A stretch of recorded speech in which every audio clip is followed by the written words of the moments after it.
សួស្តីមួយតែកដេ sport មកថ្ងៃនេះ admin មកបញ្ចុះតម្លៃមកតង់ទៀតណាវីដេអូមុនគឺ admin បានបញ្ចុះតម្លៃ grade A តម្លៃ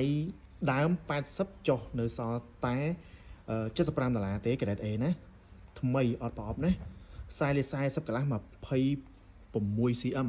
ឥឡូវ admin មកបញ្ចុះតម្លៃមួយទៀតគឺ grade B សភាពដូចស្អាតថ្មីអត់ប្រអប់ដូចគ្នាណាហើយខ្សែក៏ដូចគ្នាដែរ40កន្លះ26 cm ណាតម្លៃមុន60តម្លៃដើម60ណាបញ្ចុះតម្លៃ grade B នេះសល់តែ$55ទេ$55នេះ admin ថែមឲ្យស្រោមជើងមួយគូទៀតស្រោមជើងស្អិតហើយ free សេវាឲ្យមកតង់ទៀតណាវាចំ promotion នេះរហូតដល់មួយឆ្នាំពីគូនេះបើសិនជាលក់អត់ចេញទេមានតែមកតម្លៃដើមវិញណាមួយអញ្ចឹងរហូតដល់មួយឆ្នាំនេះមួយដែលចាប់អារម្មណ៍អាចឆានបាន grade B តម្លៃដើម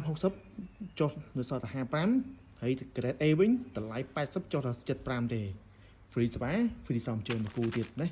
អូខេមួយដែលមានទំហំជើង41កន្លះ26 cm ចាប់អារម្មណ៍អាចឆានមកបានណាលឿនមុនឆាប់មុនបានមកមុនណាអូខេអរគុណច្រើនណាមួយ